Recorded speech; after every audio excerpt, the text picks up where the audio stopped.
Our audience loves our episodes, and they love our episodes when we have guests and have all these great dynamic conversations, but they also love just apparently listening to just the two of us, and they want more of that. So, as we move through this season, we're going to do more episodes with just the two of us chatting about, what's on our mind, current events, whatever. Yeah. And so today is one of those episodes. Hey, Julia. Hey. How are you? I'm good. I have a cup of great decaf coffee, water. Oh, nice. Yeah, I got a bunch of beverages around me today. Oh, good. Yeah, I have a few as well. But I got to tell you a story. Okay. This is gonna blow your mind. So last week we did our podcast. We did a great recording. It was a great episode. And I had a person here, a guy here who was refurbishing our front door, just basic house stuff. And later that afternoon, I guess he was about to leave, and there was a couple of dogs that were running around outside. Anyway, so he ended up getting them and putting them in his truck because another lady was walking her dog and the dogs were going after her dog or whatever. So anyway, long story short, he's like, I gotta go, but there's these two dogs that are running loose and there's no collar on them and no anything. So can you take them? And I'm like, well, sure. I mean, I'm sure that they're a neighbor's dog, because they're like two little dogs. One's like a little Yorkie and another's like another dog they're both very well groomed and, so they clearly belong to someone. So we take them and put them in our backyard thinking, well, someone's just going to be right behind looking for these dogs. Oh my gosh, what a saga it became. I mean, it was hilarious. These dogs, they're so funny. I have to put a video up on Instagram or something. So they were here for overnight. Mm-hmm. I ended up going on to the next door. There's this social media app. Yeah, next door. Yeah, which I'm not on it, but I have an account. So I had to, and I couldn't even remember what it was called. So I had to Google to try to figure out what's the name of this thing. And then I go on and I say, found two dogs, if they're yours, reach out to me. And then Dennis and I put up signs and walked around the neighborhood, found, two little dogs, put my phone number. And then I ended up taking them in my car to the vet to scan them if they had a chipped, which they had. And so the chip company calls the owner. And so we ended up having these dogs all night. Oh my God. So it turns out that they're our neighbors' dogs that literally live diagonally across the street. I can see their house from where I'm sitting right now, but the dogs are never outside. So we didn't know that it was their dogs. The one dog, their names are Hercules and Xena. And these are tiny little dogs. Yeah, he barked all night long. Didn't stop. I didn't know a dog could bark that long. It was the craziest. It was crazy. That's because you have a cat. You don't deal with that. Yes. And little dogs make a lot of noise. Yes. Little dogs make a lot of noise. A lot of noise. We have a calm, quiet cat who's old. It was the craziest, I don't know. It wasn't even 24 hours. It was the craziest, 14 hours because they were the sweetest dogs. So nice. We would go out in the backyard, petting, loving on them, super friendly, jump in my lap, cuddle, cuddle, cuddle. But then we would go inside, bark, bark, bark, bark, bark, bark, bark, bark, all night long. We didn't get a single bit of sleep. It was hilarious. Yeah, because they're inside dogs. You have them outside. And they had anxiety too, because it wasn't But they're inside dogs who are outside. They're we walk and do things outside, but we don't exist outside. And so that's what it is. He was just, the one little dog didn't bark. She was really sweet. But Hercules, he was barking all over the place, eating the inside of our fence, chewing on everything. Oh my God. It was so crazy. It was the craziest, So how did they get out of the neighbor's house? Did you ask I don't know. Okay. And she said, super nice couple. I mean, we have talked to them before and stuff, just didn't know that these were their dogs. But she ended up reaching out, found the sign. Her son found the sign on his way to school. So that's why, she didn't reach out to me till 8:00 the next morning. It's oh my God, maybe they're out of town. What are we going to do with these dogs? We can't keep them. Maybe she wanted a break from them because little bit Hercules barks all the time. And maybe she was I got a reprieve. I have 24 hours. I'm going to take it. I'm going to take it. That is it. Oh my God. So I just had to tell you that crazy story. But I also, one of the other things, so getting back to the podcast is, our audience loves our episodes, and they love our episodes when we have guests and have all these great dynamic conversations, but they also love just apparently listening to just the two of us, and they want more of that. So, as we move through the season, we're going to do more episodes with just the two of us chatting about, what's on our mind, current events, whatever. Yeah. Yes. And so today is one of those episodes. Yes, I'm excited. Okay. So you got a topic for me? Okay. I know Memorial Day is the unofficial start of summer. That's how everybody wants to call it. I understand. Yeah. Which means people only think they can drink rosé in the summertime. And it is the bane of my existence. Literally, when people send me articles and you have all these, and I'm doing this air quotes. Yeah. Tastemakers who are like, you should not drink rosé until June 1st. And then actually ended August 31st. And I've never read that. Wow. Oh, I just read it in the Times, in the UK Times. Like there's all these speakers are being interviewed. Yeah. And you have a few of them who are like, let people live. And I am like that too. Let people live. Let them drink.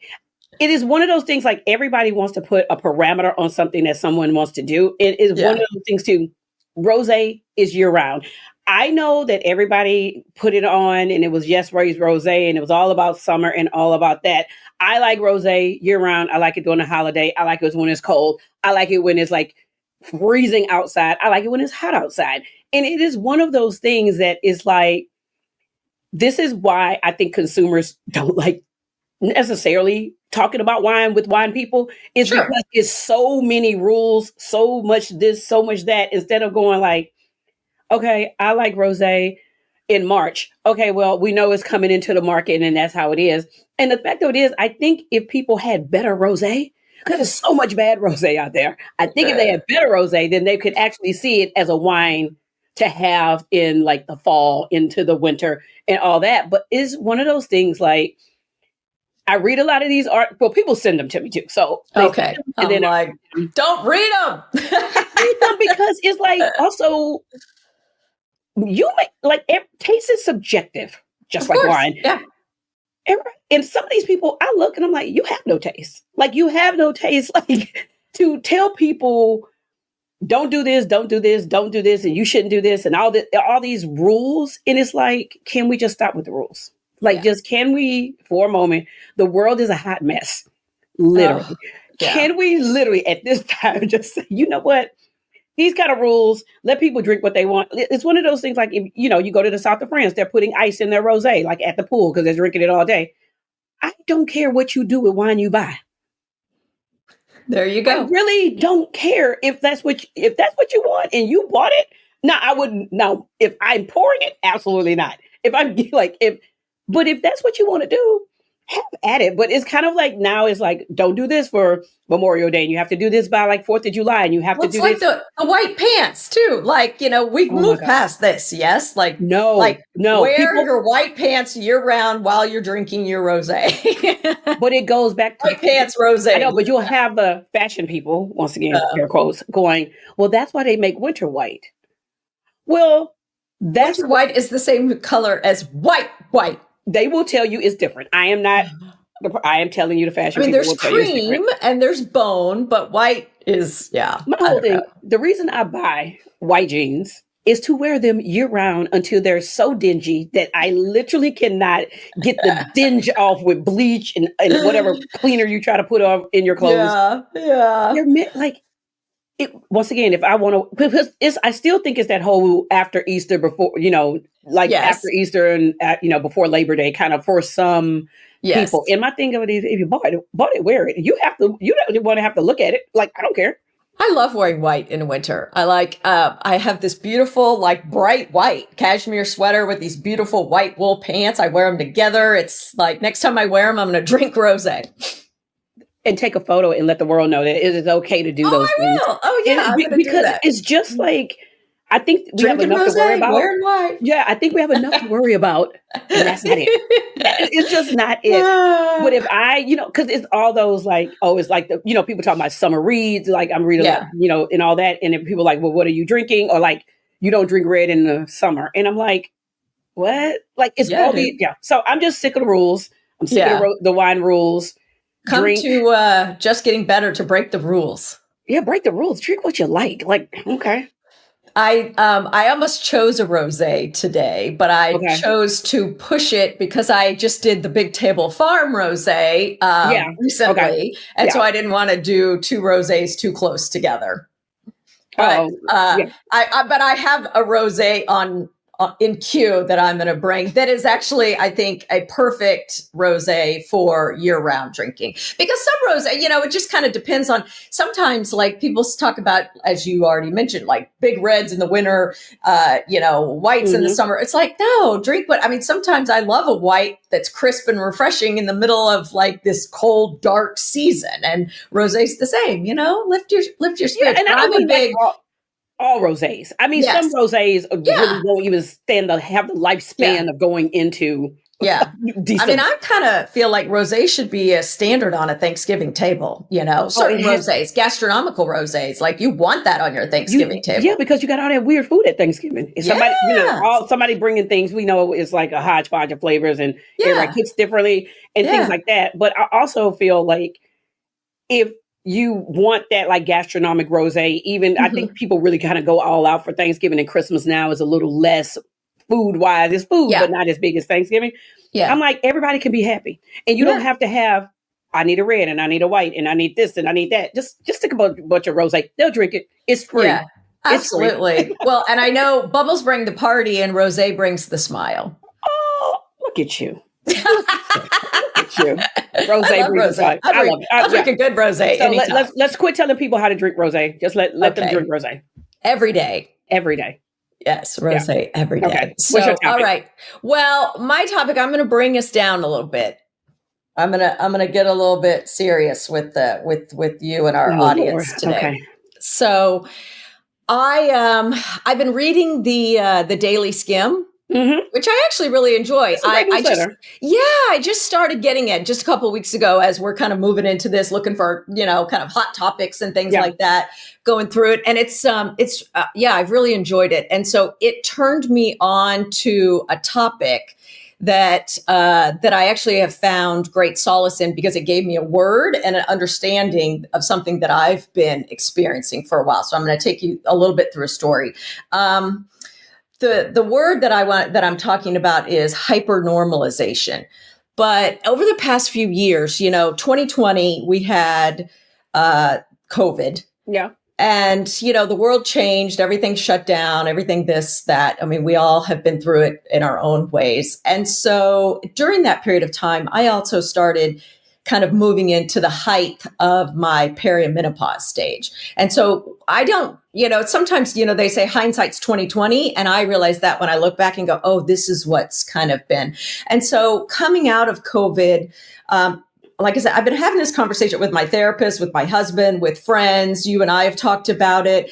Like this malaise, this kind of doldrum, this kind of like, why is my life the same and yet not at all the same? Because I work from home, work from home. We're either on the road or working from home. And so that hasn't really changed. But because of a lot of the perimenopausal symptoms I was experiencing, I have cut back on my travel quite a bit for work, because it just was wreaking havoc on my body. The schedule, the travel, the push, go. I needed to reset. I needed to get back into a normal exercise routine and stuff. And so that has so that's a lot of benefit. I've benefited a lot from that, physically and in some ways emotionally and mentally, but I've also not benefited from it because I'm not out in the world as much as I used to be. And around, like, we work in the wine industry. It's great people. I have so many friends out in the world that I don't get to see a lot. Like you, I see you through a screen. I don't get to hug you and like, oh, Julia, as much as I want to, and touch you and laugh with you and, that kind of, and so many other people. And then, my husband too, like he used to go to work every day in an office, take an hour to get to work, an hour to get home, traffic, and now, he works upstairs in our daughter's old bedroom. So, and we've become so comfortable at home that then, like, I don't always want to leave home. I go to hockey games and it's like getting me there. Sometimes I'm so like just muted. All the bright colors of life just feel very muted to me. And it's really kind of been bothering me to the point where my therapist is like, it's almost like you have long COVID. Like the way that I'm describing how I'm feeling, he's like, it's almost like you have long COVID, except for I don't. I mean, you know, I haven't even had COVID. So I don't, but mentally, emotionally. And then just last week, I was reading something in the Daily Skim that took me to an article in The Guardian about hypernormalization. And so apparently comedian Ashley Bez, who I got to be honest with you, Julia, I was not familiar with, but now I'm like, okay, we need to have her on the podcast. Okay. Ashley Bez, I would love to have Ashley Bez on the podcast. Okay. And she did a video in January, just kind of like, how come everything feels so? And then she was kind of like, you know, like, I don't have the words. I don't know how to describe. Everything just feels so, and I'm like, oh my God, that's so it. And then this woman who is a digital anthropologist, who I also want to have on the podcast. You talking about Fushi? Yes. Yeah. I've DM'd a lot with her before for years because she lives in Burgundy. Oh, does she? Yeah. Rahat? Yeah. I call her, well, Fushi is her name. Her Instagram handle. Yeah. Yes. Her Instagram. Yes. Yeah. She lives in France. Rahaf, Harfouche. Yes. I'm probably just messing. That's why I say lives in Burgundy? Yeah, she lives, yeah. I didn't know that. But then she did a video that's now gotten like 9 million views explaining what Ashley Bez is talking about, which is this idea of hypernormalization. And so I'm just going to read this real quick just for people, because it's like a big $10 word. It's a big word. And it first was put out in 2005 by a scholar who was describing civilian experience in Soviet Russia. But so what it says is the first is people seeing that government systems and institutions are broken. So we see that everything that we thought was propping up our country and our democracy is broken across the board. And then the second is that we have, because of this lack of effective leadership and this inability for us to imagine how to disrupt the status quo, we carry on with our lives as if our lives are normal, despite the systemic dysfunction. Okay. And then it gives us this takeaway of this heavy load, this fear, this dread, this denial, this disassociation. So we're living in this 2025 time where everything around us is bleeding and on fire. And we're so lost with what to do and how to process it that we just carry on our daily lives like nothing has changed. But it's not normal. We know that it's, like we just don't. And so we're in this hypernormalization of trying to make sense of our lives through the mundane. She has this great example about something. Let me see if I can find this real quick about this Pop-Tart. She's like, it's like reading an article about hunger and genocide. And then you scroll down the article and there's a quiz about what Pop-Tart are you? So it's like this catastrophic thing of like, there's hunger and genocide. Maybe it's in Gaza, maybe it's in Ukraine, maybe it's in somewhere, in the continent of Africa. And then, the next like link is, let's take a quiz. What Pop-Tart flavor are you? And it's like, what? Like what's happening? What's going on with my brain? So that's where I'm really, I don't have a solution. The solutions are getting involved, getting active, be part of community, try to be service. But I've been doing all of that. And is the solution also, okay. Please. I believe we're still have a PTSD from the pandemic. Yeah. Everyone. I am a believer that we're in a PTSD. We're living through this regime again. It is heavy in a lot of, it is just a lot. You see so much funding cut to, for me, the arts, education, all that stuff, right? And then you're supposed to go on, and I'm like, let's just drink this wine. Exactly. Right? Yeah. And it's one of those, you have to say, okay, I'm going to get out with people, and not always in service, maybe also in fun, right? Well, you're doing both. Yes. Right? Yes. But I'm doing that. Yes. But at the rate of everything that keeps happening is faster than you're actually doing this. It's faster than we're all doing it, right? Like, okay, you might go to a game once a few days, but every single day the world is on fire. So like it is, no matter how many games you go, we can't stop that the world is on fire. Like, and as an Enneagram 8, like I'm one of those, personality types that takes in the information. I have a stern, like kind of part of my DNA is justice. And so like, I can't look away. I mean, I can, but I just can't, it's just, I don't know what to do. I don't know what to do. Sometimes I am just like, I'm always like, I'm not reading this. I'm not listening to this. I don't want to hear about it this week. I am just, because it's something every day.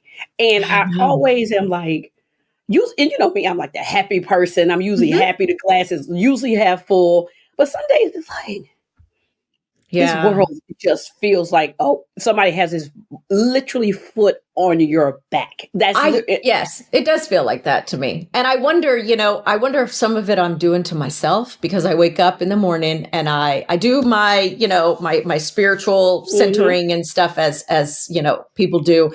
But I read Heather Cox Richardson, who I also want to have on the podcast, who we've been trying to get every morning. I think she's an afternoon read. There's no way. Well, and maybe that's what I need to do, because I read it and then I'm like, okay, I've had my coffee, I play with my cat, I do my devotionals, I read my Heather Cox Richardson, and then I go exercise. So I'm almost like doing the starvation, the genocide, and then the Pop-Tart thing. Like I'm almost doing that to myself. I wonder how hard it would be if you flipped that, if you allowed if you moved her maybe to afternoon, because I read the news. We talked about this in reading. I can't read her before noon. There is no way I'm going to read it, listen to it before noon. I just don't want to hear it. I'm like, let me have at one part of the day where I'm not one to punch.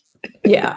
Like just, I mean, she's so great. She gives me what I need to know, but I think I'm just saying, right. I don't know that 7:00 in the morning is probably, I don't know. I'm just saying for me, for a time thing. Like, I know a lot of people, like some people, they go straight, they look at their phone, they go into emails. It's no way I'm going into politics before noon. Like I'm just not going into it. I'm just, no.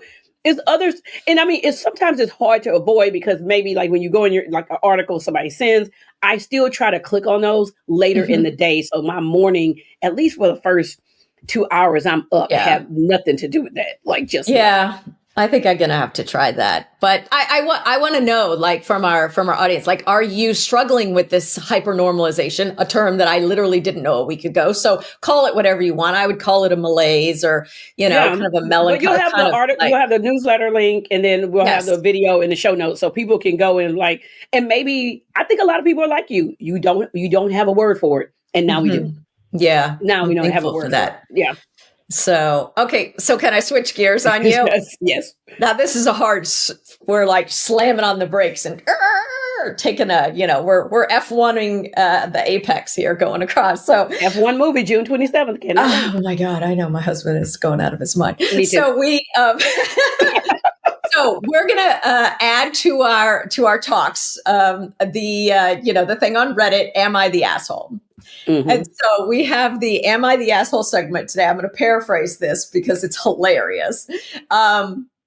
So there's a woman who posted something just on Memorial Day talking about, so she's 25, she's about to get married. She has a cousin who I think she's close with, who's 28, who unfortunately last year lost a baby. And in struggling with dealing with this loss of the baby, she got one of those dolls, Reborn, Rebirth, I forget what they're called. It's like a life doll. What? Reborn, Rebirth. The doll that helps a person mourn the loss of a child. And so I didn't know they had those things. I'm just telling you what I read. I didn't know that existed. So okay. I think I kind of knew, but not a ton. And so the cousin is taking this doll, around everywhere she goes. all the time and caring for it like a real child as a grief processing, so she says in the Reddit. And Memorial Day, the doll, the baby was brought to the party, the big family Memorial Day party, and with pictures. She wanted to have it in pictures and this and that, and it caused a big kerfuffle. And so for the wedding, the 25-year-old who's getting married with her fiance, they don't want the doll coming to the wedding. And so that too, all of the family is allowed to bring their kids. Apparently it is a kid-friendly wedding, but she does not want this rebirth doll at the wedding with her cousin. And that too has caused a kerfuffle. So her question is she the asshole? No. Here's the thing. I understand grief very well. I don't understand that type of grief, but I understand grief. I know you do. Yeah. I look at this as it's just not her cousin getting married. It is she's marrying someone else. And that family does not, like, what about that family too? Because that is going to be very weird. And I understand she is going through a grief process. I don't think the girl who's getting married is the asshole. It's a very uncomfortable conversation to have. It's a conversation that probably family members should have had, that now we're at this point a year later, like, hey, we understand, but there also may be a time and a place.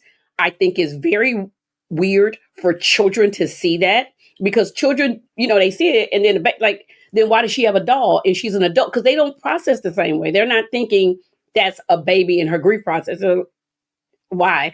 Yeah. I don't think she should bring it to the wedding. And if she has a problem with that, I think she really needs to talk to someone about why she's taking it so personally as another person's wedding.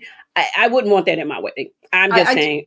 I personally think it's hard, and I think they're probably very close as cousins. They're not far in age; they're very close. But this is her wedding day. Yeah. This isn't a park. This isn't a holiday where all the family's there. And I could understand the family's like, why is this in pictures? Like, how do we explain this photo in 5 years, 10 years? Well, especially if someday she ends up, getting through this grief process and has a child, and then the child sees her. Yeah. I don't think the girl is the 25-year-old that's getting married. I don't think that she's an asshole at all. I do have some sympathy for the grief. I have some compassion for the grief. We were talking about this. One of my favorite movies of all time is Lars and the Real Girl. Anyone who hasn't seen it, please go watch it. 2007. It is my favorite Ryan Gosling performance of anything he's ever done. But it's a different scenario, but he's grieving the loss of his mom. He's grieving the fear of his sister-in-law who's pregnant, that she may die giving birth like his mom did with him. And so he's got this doll, and it's a full life woman, and Bianca, and they think it's a sex toy. It's not a sex toy. He's like, built a relation, and his whole family kind of comes around to embracing her, to give him the skills he needs then to let her go. But I think he also probably is on the spectrum, and there's some other things going on. So it's not a one-to-one scenario. But I think if it's your wedding, you're allowed to. At the wedding, I'm sorry. And brides ask for a lot, more, trivial things than like this. Like, because here's the thing, when they do the family photo. Yeah. Also, it's not just her. She's marrying someone.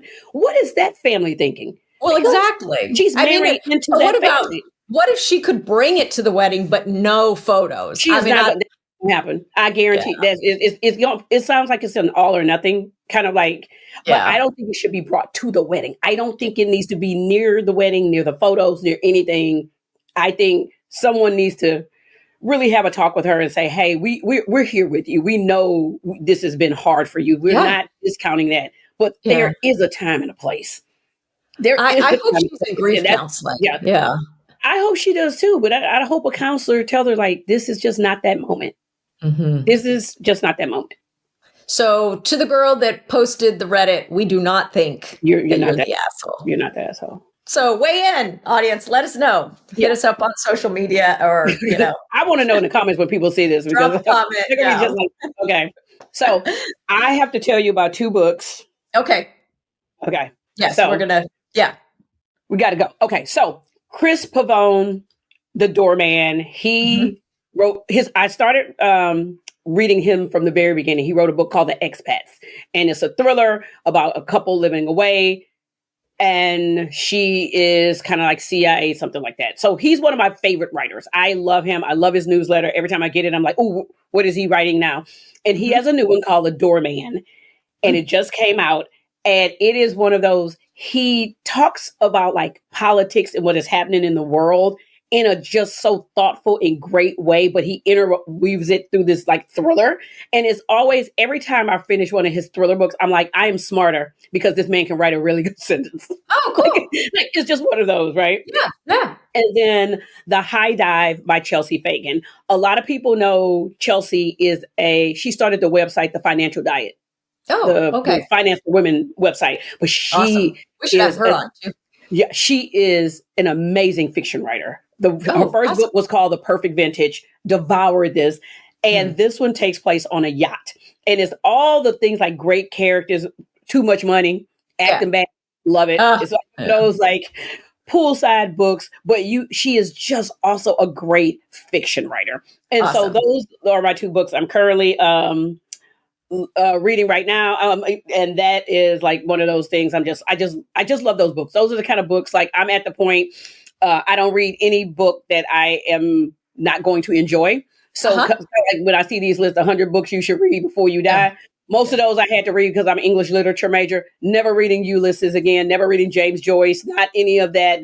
No Edith Wharton, done, not picking them up. No, just kind of like, I just want to read for enjoyment. And these are the kind of books I enjoy. Yeah. So that's really it. And I'm still listening to Cowboy Carter. So there you go. There you go. Always Cowboy Carter. I'm not going to talk about the book that I'm just about to finish because I'll talk about it for it's my June book selection. Okay. It's so good. But So I could go on about what I'm watching forever. But for the sake of time, again, I'm just going to kind of circle back to an article real quick, and that I also discovered through the Daily Skim. I'm giving them quite a promo this week. I don't mean but the first one I talked about, they linked to The Guardian. So I want to give a shout out also to Variety for covering this particular piece. And this was Nicole Kidman, who won the Caring Women in Motion Award at the Cannes Film Festival. And she, I think back in 2017 said that at least every 18 months she was going to work with a female director. And she's actually worked with 27 of them. Wow. And yes. And now she's saying she's, also making a conscious effort, female directors, female writers, female cinematographers, all female crew. And just really, she had a conversation with Meryl Streep, and the two of them were like, when we're in this position, we can't just talk about this. We have to put our money where our mouth is. So I applaud her very much for that. And I just want to share this quote real quick that's in the article that Nicole Kidman says, because she's talking about ageism. The whole thing is about age. It's not just women, it's ageism. And so as us women in our 50s, she said, we need to give women better roles, particularly as they get older. We are here and we can prove to you that we will make money for you. Older women, yes. Invest in us and believe in us because our voices are so important. We will help change the world. Yes. But we will also give you a glimpse of our hearts and our souls and what it means to be a woman. If you give us a chance, we are so ready. And, she backs that up because her movie Baby Girl, that she was nominated, I think, was she nominated for an Oscar in that role? I think she was. It grossed $64.5 million worldwide. So we are, women in our 50s. We are here. Give us a chance. Give us a choice. We will make you money. Yes. That's what we're going to do. Yes. And Nicole, I need Big Little Lies to come back so I can watch it. So yes. So, love you. Well, she's got the 9 Perfect Strangers coming out, so we'll have to check out season 2. On Hulu. Season 2. So so great. Thank you. And thanks to our audience. We hope that you like this abbreviated version of us talking about some couple of topics. And we'll keep doing this. So we'll cover up on all sorts of things. And you know where to find us on social media, and make sure that you like and follow and recommend us to your friends. Things. All the things. Thanks for listening to Just Getting Better with your host, Michelle Williams and Julia Coney. We hope you enjoyed our deep dive into some important topics impacting women today. To ensure you never miss an episode, click follow or subscribe. Head over to isjustgettingbetter.com to sign up for our email list, as well as check out all the links and resources in the show notes. And be sure to follow us on social media. If you love the show, will you please help us build our community by sharing it with friends? Until next time, keep just getting better.